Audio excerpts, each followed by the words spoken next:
tail end of my tour.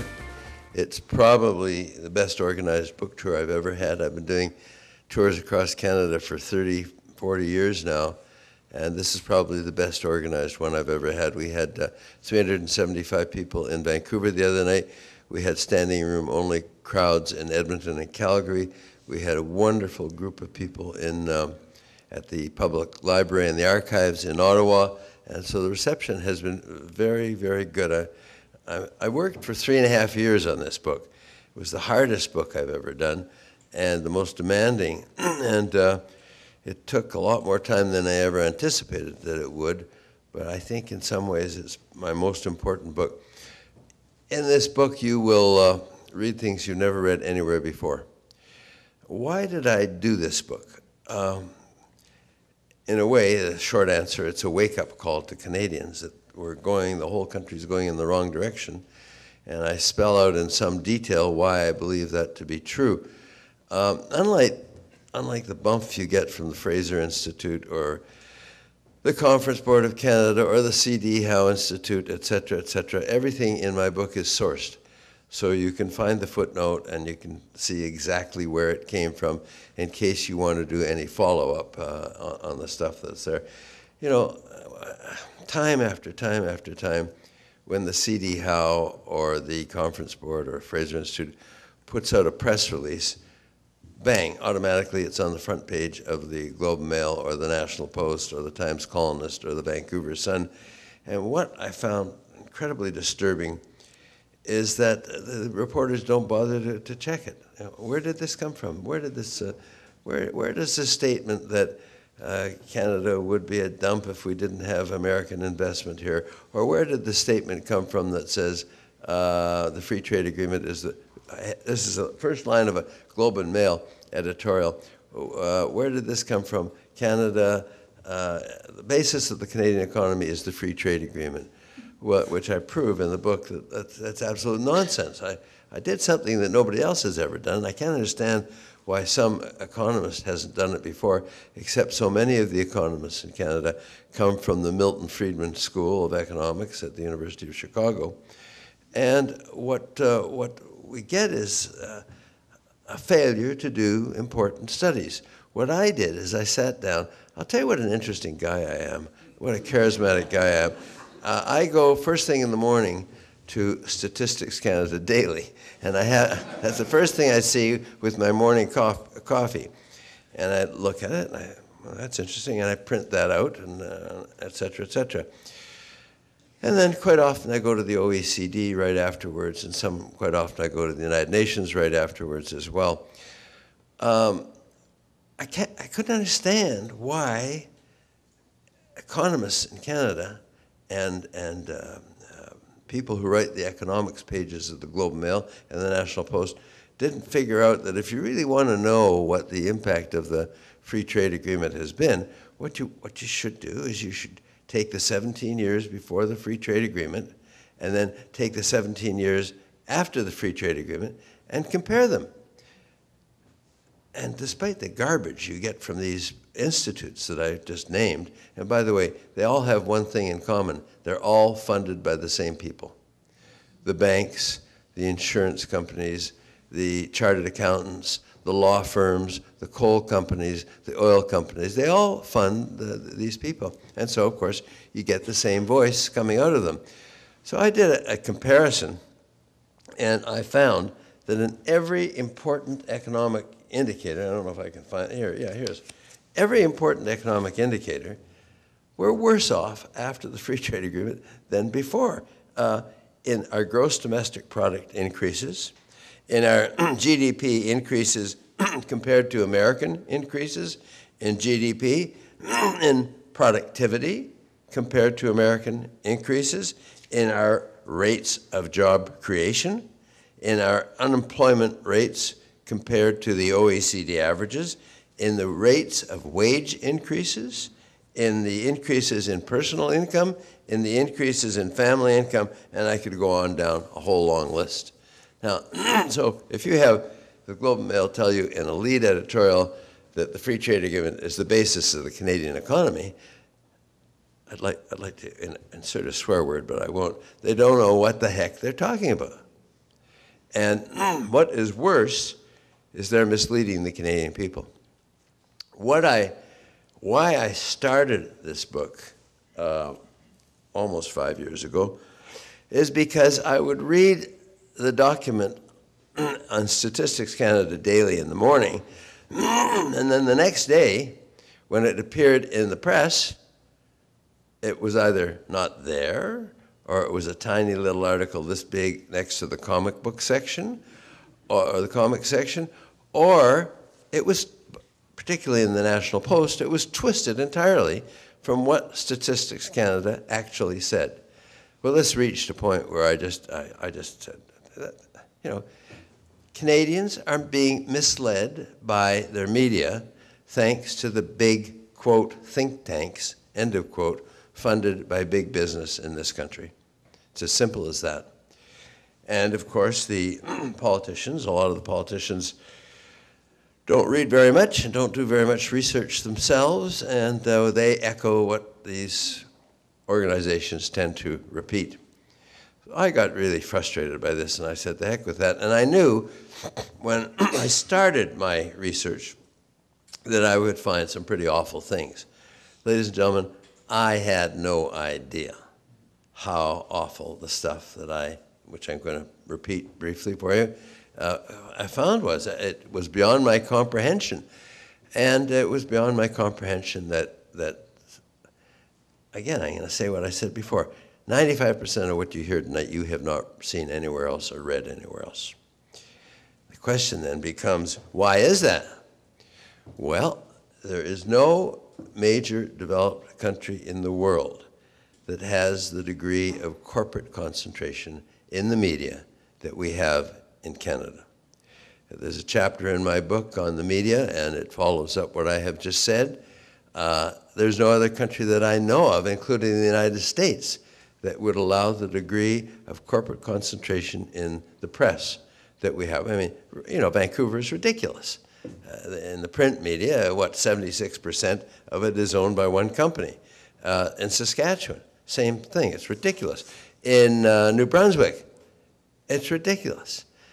The other thing, besides the degree of corporate concentration of ownership in the media, you get cross-ownership of television and the press in the same communities, again, in a manner that simply would not be allowed in other developed countries.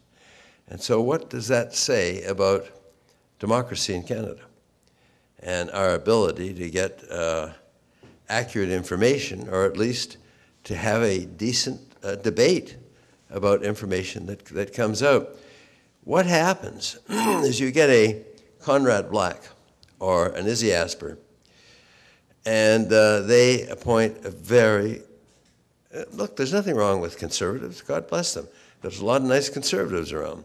But when you get very, very, very conservative people who are falling off the right edge of the globe, like Asper and like Conrad Black, and they appoint a very conservative publisher to the paper, and then the very conservative publisher appoints a very conservative editor to the paper. The very conservative editor then goes out and appoints the Andrew Coynes and the rest of them, the columnists, to the press. And then you get the gradual accumulation of ownership and control, where suddenly there are two of far right-wing conservatives whose genesis came from Conrad Black's National Post, controlling Maclean's magazine, and et cetera, et cetera. So that's why I started this book, and that's why it's getting a remarkably good reaction. I'm very pleased. Pleased because it took me 3.5 years of research and then another year of writing. So you want your book to sell, of course. I know one famous woman author, and I don't want to embarrass her by telling you her name. She has had several bestsellers in this country, and she released her last book within the last 6 months. She told me that she figured out that she earned $1.02 an hour working on this book. You never know how a book is going to do, and you just hope and pray. Anyway, the stuff you find in the book mostly comes from dependable organizations like Statistics Canada, and I've got a huge number of people at StatsCan that help me, and also that leak stuff to me that they're not supposed to leak to me. And the same thing at the United Nations, and the same thing at the OECD, and the same thing at the World Bank.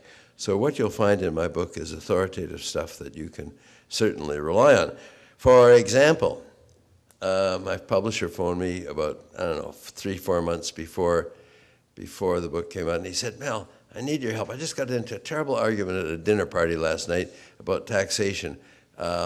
He said, this guy I was arguing with is a prominent Torontonian businessman, and he said Canada has one of the highest rates of corporate taxes anywhere in the world, and that's why the economy might be in trouble in the future.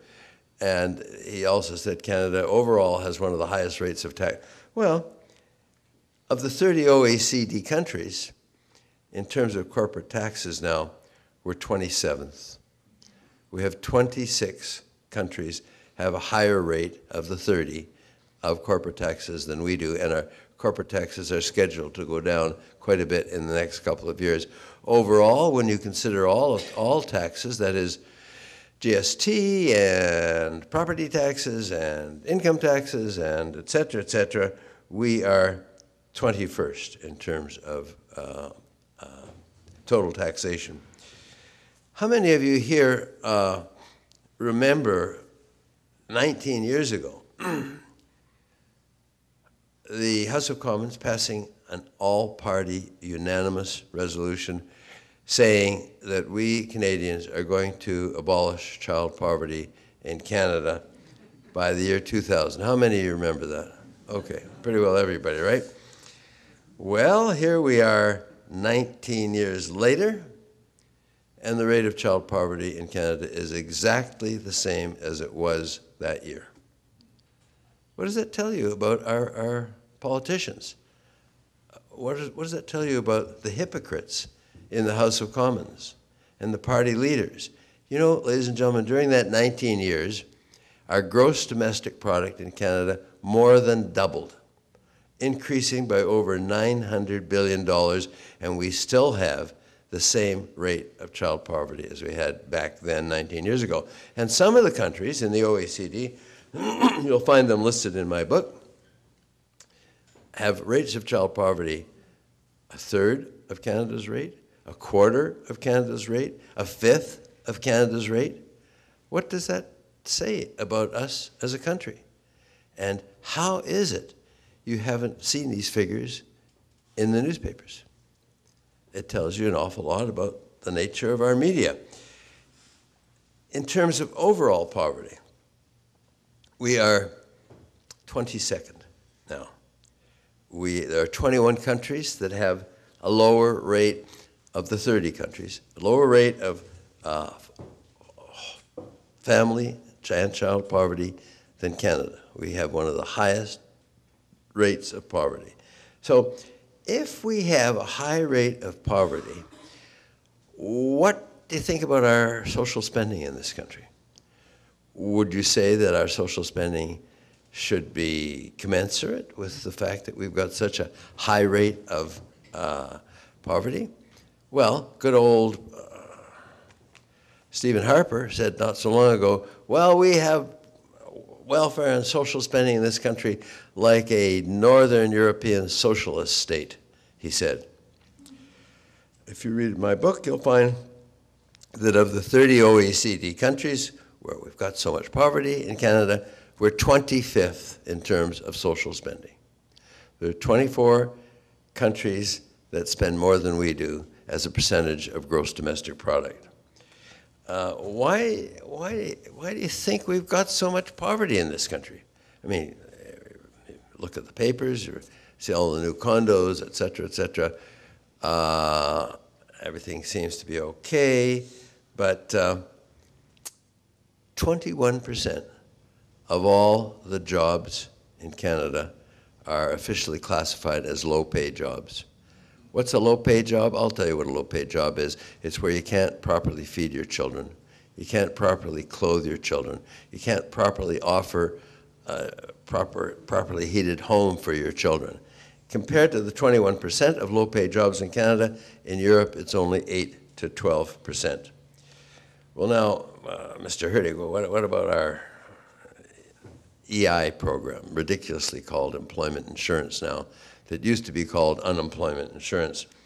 In 1980, 86% of Canadians who were unemployed received unemployment insurance.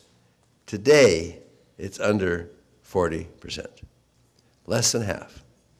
And in terms of the amount of money that they get, we are 22nd out of 30 in terms of people being reimbursed for their lost wages. And in terms of welfare, which your Premier and Mike Harris and Paul Martin, etc., just chopped the heck out of it, we now are paying out welfare to people who need welfare at a rate far below the rate way back in 1980. Now, distribution of income. Many of you will have seen the Statistics Canada report. On the front page of the Globe and Mail, a recent report about, from the last census showing how the broad middle class of Canada went nowhere in the last 25 years. In the period 1980 to 2005, they went nowhere. But that's not quite true. I sat down with a pen and paper and figured it out. They didn't go nowhere. That's not accurate.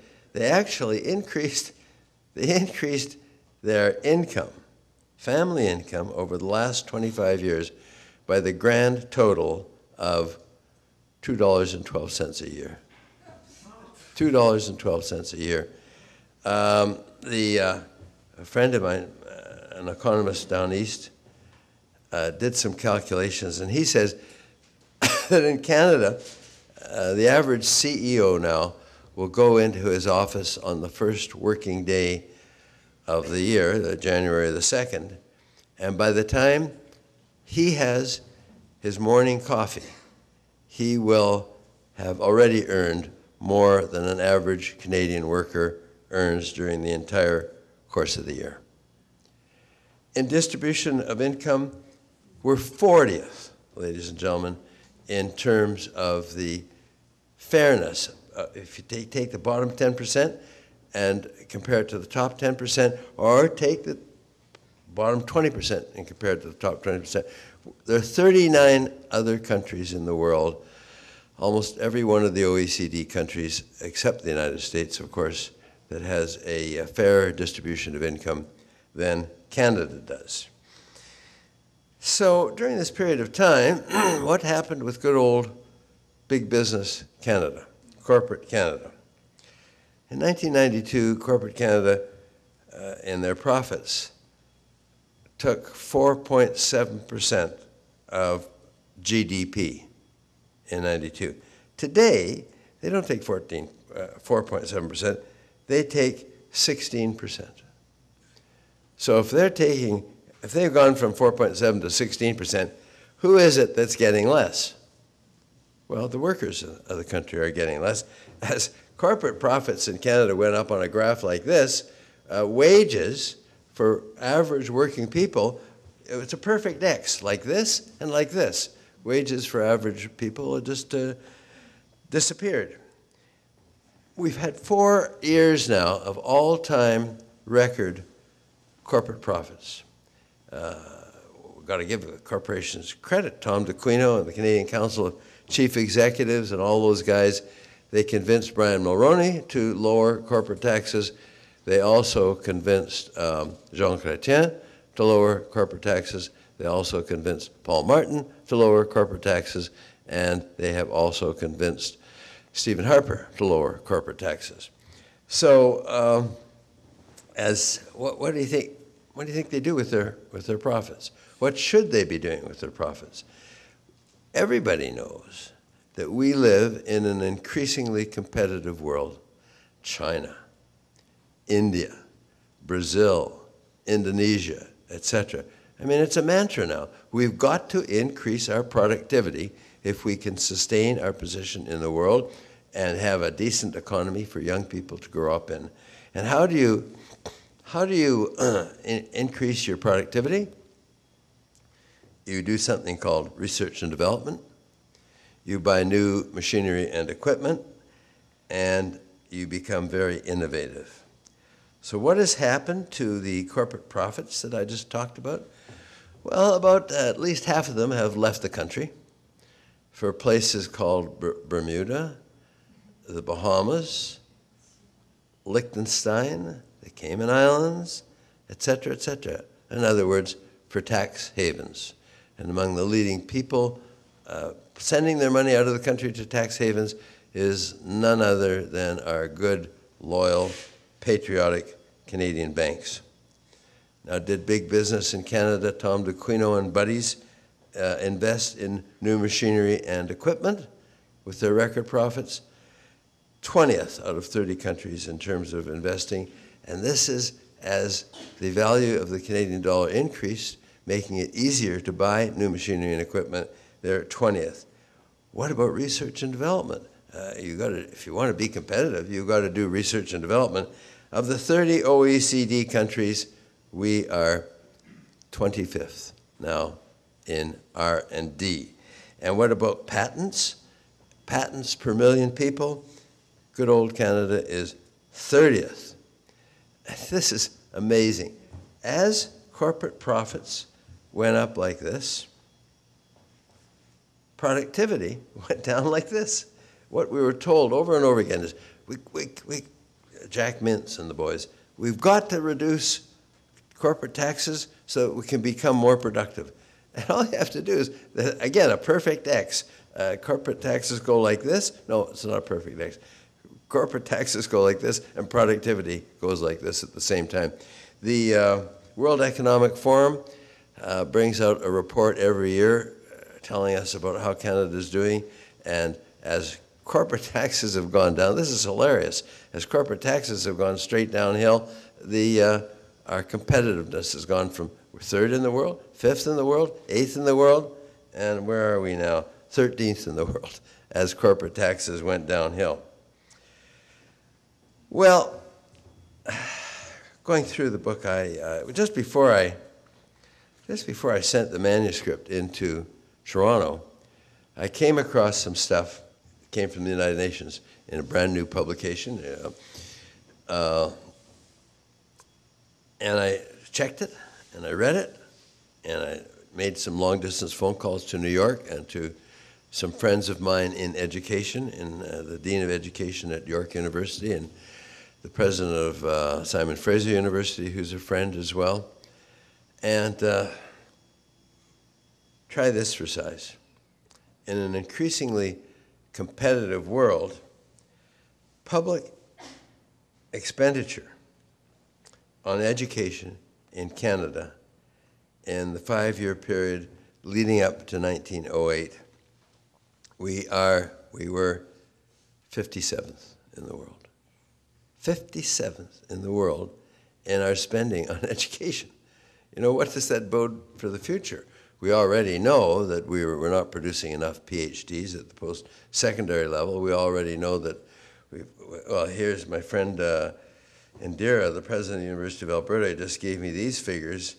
From 1992 to 2007, we increased our university students by 222,000 students. How many faculty do you think we added during that period of time? Anybody want to take a guess? We added 2,000 faculty during that period of time. Well, what does that mean? It means overcrowded classrooms. It means lots of young people who want to go to university can't go to university in Canada. They have to go somewhere else. And it means the quality of education goes straight downhill when you've got overcrowded classes. And how we could have developed into a country like that boggles my mind. Just as the figure about how many doctors we have in Canada per 100,000 people boggles my mind. If you measure how many doctors we have per 100,000 people we are now 54th. There are 53 countries Canada's got, 214 per 100,000. Cuba's got 591, and then there's a whole long list of other countries in the book. How did that happen?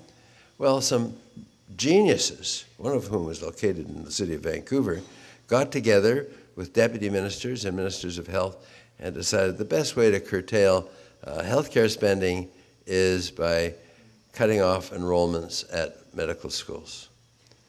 So does that explain anything to do with the fact that we've got 5 million Canadians who can't find a family doctor, or that our emergency wards at hospitals across the country are the way they are?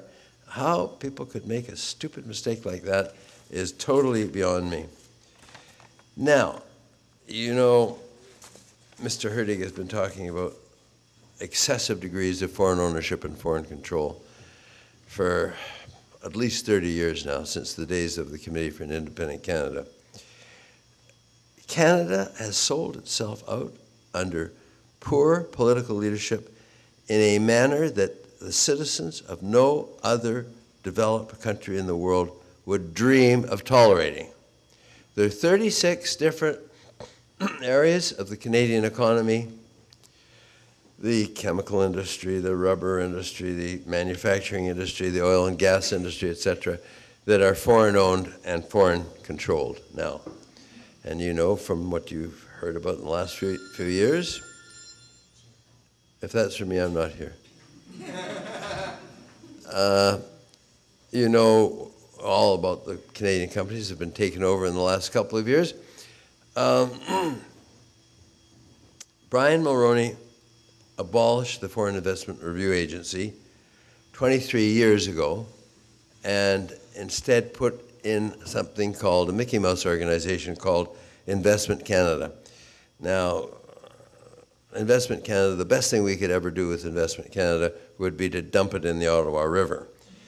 Since that happened, there has been $847 billion worth of foreign direct investment. Direct investment is the kind that's supposed to come in and take over control, as opposed to the passive portfolio investment. So $847 billion, that is an awful lot of money. During that period of time, during those 23 years, there were 10,924 takeovers of Canadian companies.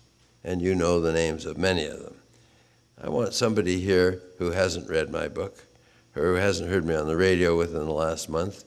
I want somebody to tell me of that $847 billion. I mean, after all, Harper says, you know, we must have foreign direct investment because it creates new jobs. And you get the same sort of garbage from the C.D. Howe Institute and the Fraser Institute, and we need foreign direct investment to create new jobs. So of that $847 billion, take a guess as to how much of that was for the takeover. What percentage? The percentage was for the takeover of companies in Canada, and what percentage was for new business investment? 2.5%. You cheated. That's not fair. I'll get even with you later. Okay, 97.6% of that huge amount of money was for takeovers of companies in Canada, and 2.4% was for new business investment. Now, I just came back from Ottawa. I can tell you right now, there isn't one single person in Ottawa at the Bank of Canada or at the Department of Finance or at Statistics Canada or in the Privy Council office, not one single person who knows how much of the takeover of businesses in Canada has been financed by our good, old, loyal, patriotic Canadian banks. I have an educated guess, but it's only a guess because you can't get the information. You know why you can't get the information? Because nobody in Ottawa is interested in it. And I'll give you an educated guess that about 55% of all these takeovers have been financed by our Canadian banks. So there we are, good old smart Canadians, financing the sellout of our own country with your savings. Canada is, as every Canadian will tell you, a great peacekeeping country. As of today, we are 54th in the list of peacekeepers that are active for the United Nations around the world. There's not one single Canadian officer at the United Nations peacekeeping headquarters in New York. In terms of, I just want to read something from my book. In terms of another area of international affairs, something called foreign aid. And I'll just read about a page and a half.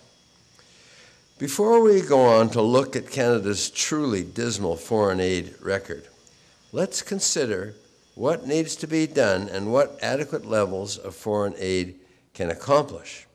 We all know about the almost 3,000 people who were killed in the tragic destruction of the World Trade Center's Twin Towers. But Jeffrey Sachs, the renowned economist, says that every morning our daily newspaper should report, quote, more than 20,000 perished yesterday of extreme poverty, end of quote. Or let Mel Hurtig suggest a different headline. 28,000 children under the age of 5 will die today of easily preventable causes. Or how about this one? Tomorrow, every 30 seconds, a child whose life could have been saved will die from malaria. In Africa, 3,000 children will die tomorrow from malaria, while many more will be left with lifelong brain damage or paralysis. Some 70 to 80% of Canadians believe that Canada is, quote, very generous when it comes to helping poor countries. But are we? Of the 24 donor countries in the world now, we're 17th in our foreign aid as a percentage of gross domestic product. In per capita terms, during the most recent year, Canada gave $81 compared to $534 for Luxembourg, $477 for Norway, $377 for Denmark, and $202 for Sweden, and we, generous Canadians, gave $81.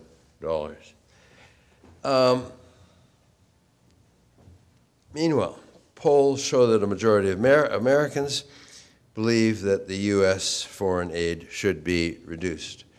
And in the long list of donor countries, year after year after year, stretching for decades now, the United States is at the very bottom of the list in terms of foreign aid compared to GDP. And us, at one time, Canada was near the top in our assistance to poor countries, although we never once reached the 0.7% target set by Prime Minister Lester Pearson. In 1975, we were at 0.5% of gross national income.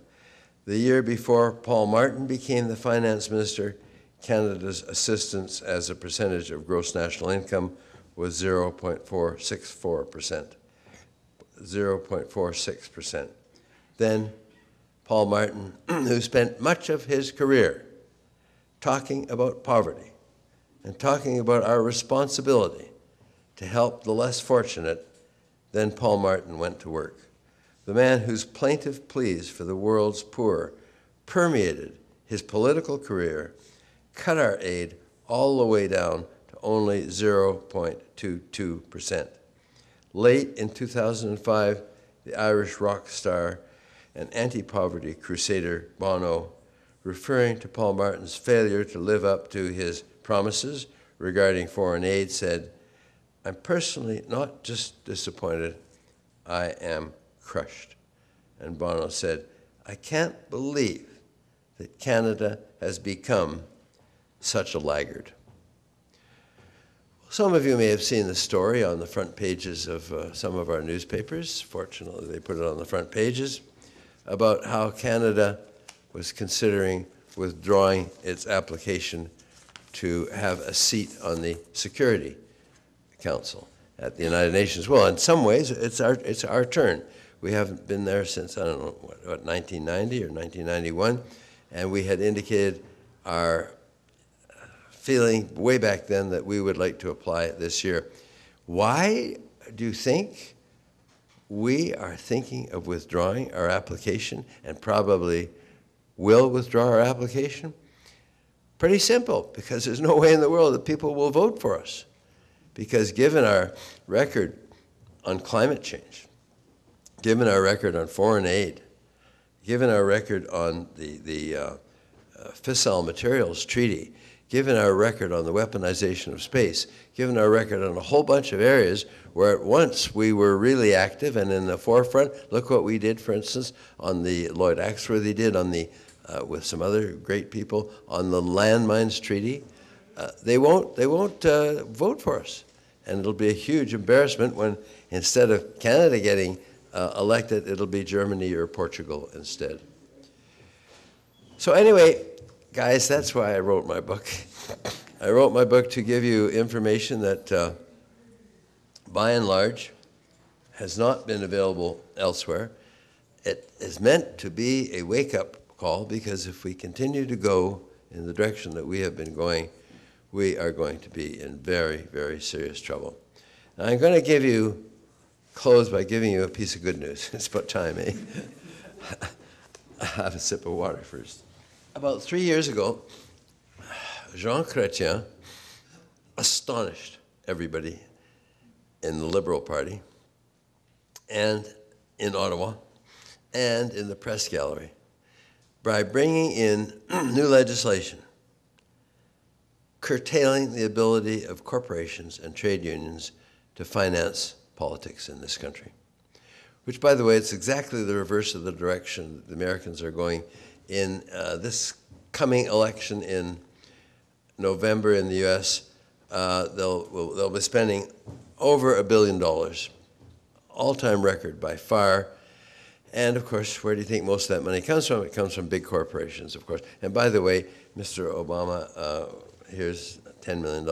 Oh no, there's no favors required. Mrs. Clinton, no, don't worry about that. I'll talk to you later. And that's the way it works. Of course, these big corporations, they don't give money for nothing. But in Canada, Chrétien, in a move described by the president of the Liberal Party of Canada as dumb as a bag of hammers.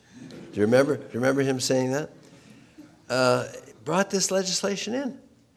Now, it's had a huge impact, and I'll come to that in a minute. But why do you think he did that?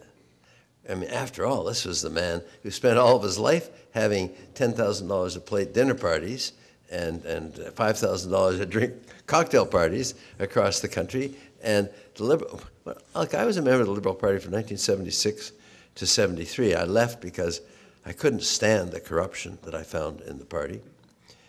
And we used to have a bag man. You know what a bag man is, don't you? A bag man is the guy who's got a bag, and he goes off to Montreal and Toronto, and he comes back with a bag full of $1,000 bills. And I said to him once, I said, Bernie, you came back with $650,000. How do I know that you didn't collect $750,000? And he looked at me, you know what he said? He said, Mel, you'll never know. That was his answer. Okay, well, that's all changed now. And one of the things that's interesting is to see, because the Liberals, where did the Liberals get their money? From the oil companies, from the big banks, from the big chartered accountant firms, from the big law firms, et cetera, et cetera. They didn't have an army of fundraisers. They went to the big guys, and they got their big checks, and that was that. Now they can't do that anymore, and suddenly the Conservatives, who have a long history of raising money in small amounts, are outraising them today in 2008 by 3 to 1, 4 to 1, or 5 to 1 right now. The consequences of that are, you know, there are limits in how much you can spend during an election campaign by law. But there's no limit in how much you can spend leading up to an election campaign. And the Conservatives have got millions and millions and millions of dollars now to spend on television. And they'll do that before the next election campaign. And the Liberals are still floundering around. Why did Jean Chrétien do that? Can anybody guess? Yes? Despite Paul Martin, because he spent more than the Liberals spent to beat John. That's exactly true. He did it because he wanted to get even with Paul Martin, forcing him from office. And he did. I mean, he did get even. Now, that's the first thing that happened. Then comes an even bigger surprise.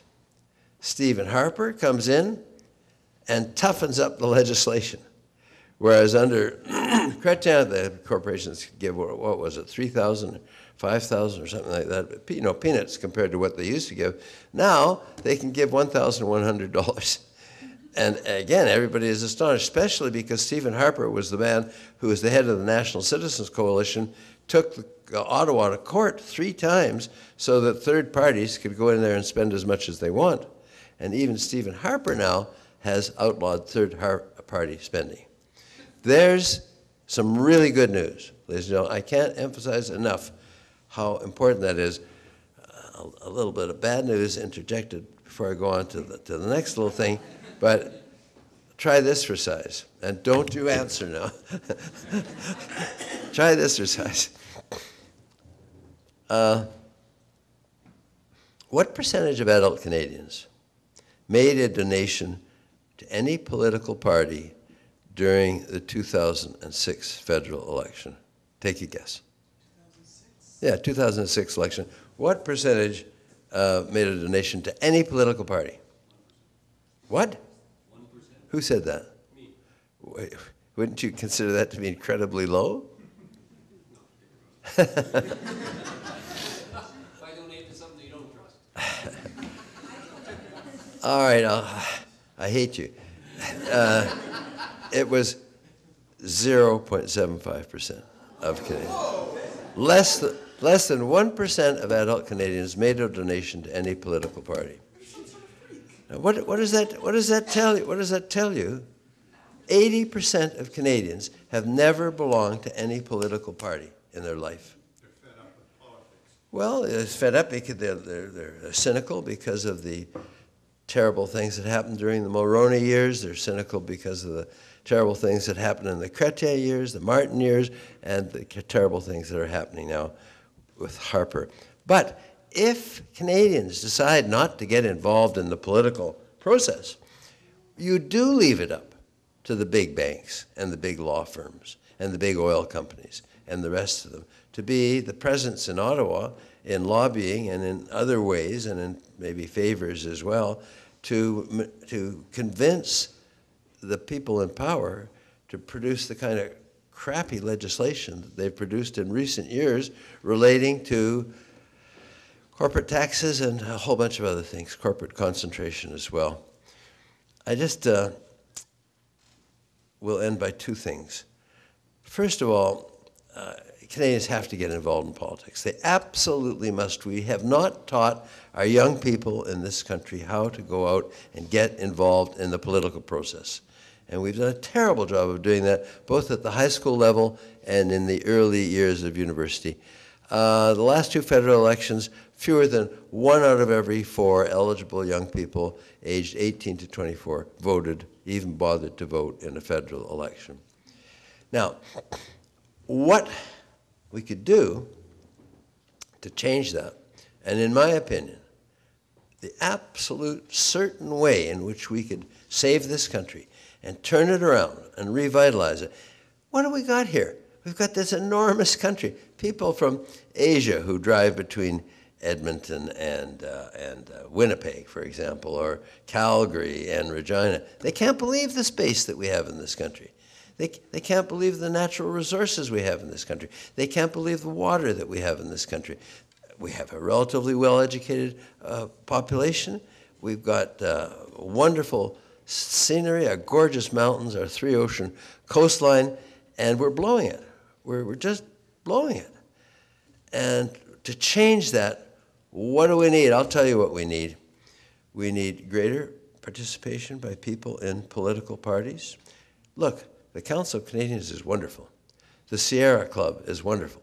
The David Suzuki Foundation is wonderful, et cetera, et cetera. But if people don't get involved in politics, they leave it up to people who have a vested interest in seeing that things happen the way they would like to happen, so that they could go down and spend more time with their peer group in Florida or Palm Desert or Palm Springs, in gated communities with their own security systems, et cetera. We deserve a better country than that, and the way we can have it, ladies and gentlemen, is by having a proportional representation system. You guys narrowly rejected it in STV, which isn't exactly proportional representation, but it's the closest thing that we have a chance to, even Fair Vote Canada, one of the strongest organizations to back a form of mixed member proportional representation. You know, there are 80 countries now that have got mixed member proportional representation. And you can come through with voting for that STV during the next provincial election. It would be infinitely more fair and better than the system we now have, the ridiculous system we now have, where the Green Party can get 650,000 votes and get 0 seats. The Bloc Québécois can get 650,000 votes and come away with 21 seats.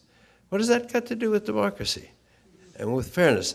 The biggest problem with our electoral system is that it doesn't properly represent the will of the people. And isn't that what democracy is supposed to be all about? So there's a few thoughts. I've got a chapter on democracy in my book. I'll leave you with one last thought. And here's something that you'll never read in the National Post. You'll never read in the Globe and Mail. You'll never read in, well, most of the papers you read. 7 years ago, one of Canada's best known and most respected investigative journalists worked on a story for 3 years, and 7 years ago he turned it in to his editor at the National Post. And the editor said, well, we'll call you in the morning. That morning, the editor phoned him and said, I'm sorry, Phil, his name is Phil Mathias. I'm sorry, Phil, but we've decided that the public, the Canadian public, would not be interested in this story. What was the story? It was the story of Brian Mulroney meeting with Karl-Heinz Schreiber in hotel rooms and accepting $1,000 bills, and the Canadian people would not be interested in that story. Now, does that tell you much about our press in this country? We had in Vancouver the World Peace Forum. We had wonderful, famous, very famous people from all over the world, from 70 countries. 5,000 people registered. The press totally ignored it. They totally ignored it. They had the opportunity to interview all these wonderful scientists and experts from the United Nations and from Geneva, et cetera, and they ignored it. In the back of my book, in the conclusion, you'll find details about secret meetings being held at the Banff Springs Hotel and other places by U.S. Secretary of State George Shultz, a couple of other famous American cabinet ministers, Donald Rumsfeld's best assistants, Peter Lougheed, the former Premier of Alberta, and others, and top military and financial people from Canada and the United States and Mexico as well. And every one of them was coached by a public relations firm on how they can avoid talking to the media. And what was it that they were talking about, ladies and gentlemen? They were talking about integrating your country into the United States. You'll find it described in the conclusion of my book. I, fortunately, got the details of the people who were there. I got the list of every person who was there. I got the agenda as well. I sent it out to Global, CTV, CBC, National Post, the Globe and Mail, the Edmonton Journal, etc. They all ignored it. The integration of Canada into the United States is not an important enough story for our media to want to report. I sent the documents to Peter C. Newman. Peter got back to me about a week later. He said, Mel, I sent this stuff to people I trust and who I thought trusted me, and they all totally ignored me. He said, I couldn't believe it. And then finally, Kelly Patterson, a reporter for the Ottawa Citizen, through a access to information request, turned up some documents showing how it's all about the Americans getting access to our water, the Americans getting access to our oil and gas, the Americans getting access to buying up the rest of our country, whether we like it or not, etc. And that tells you something about the media, and that tells you why I wrote this book. Thank you, ladies and gentlemen, very much.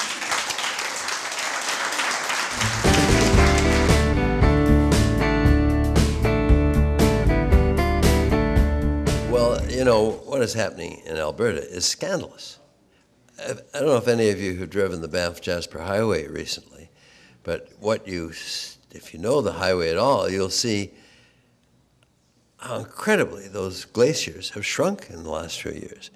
If you look at the water flow in the Bow River through Calgary, or in the North Saskatchewan River through Edmonton, or the Athabasca River, which is being drained by the tar sands, you'll see what's happening to our water supply. And I didn't get around to talking about that incredibly awful agreement called NAFTA, which, you know, if I had time, I'd give them I'm going to do it anyway. Listen,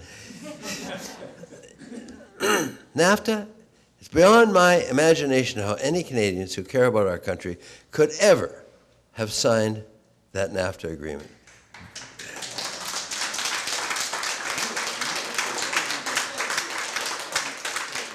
Anyway, I won't go into detail. I spell it out in the chapter in the book on NAFTA, but the next chapter the NAFTA chapter tells how, because of NAFTA, not too long in the future, the United States is going to come to Canada and tell us that, sorry, you guys, under NAFTA, we get to share your water, and we're going to make a formal request soon. And I've got some of the best experts in the country and outside of the country talking about that. Absurd, ridiculous. We're running out of natural gas. We've got 9 years supply left. And whether we like it or not, we've got to continue sharing our diminishing supplies of natural gas with the Americans on a pro rata basis, meaning they get 65% of all of our natural gas from now on, whether we like it or not. Oh, we could reduce it, there's no question. Yes, we could, as long as we reduce the amount that Canadians get as well. And oh, by the way, in case some country comes to us, you know that Petro-Canada now is actively trying to get natural gas from Russia. You know, I can't stand it. Anyway, water is going to be on the horizon, an extraordinarily important thing in our own future. And if we're not careful, we're going to end up in a situation where we're going to be without the water that we need, if you can imagine, in a country like Canada. That's it, and thank you very much. I'll sign a few books.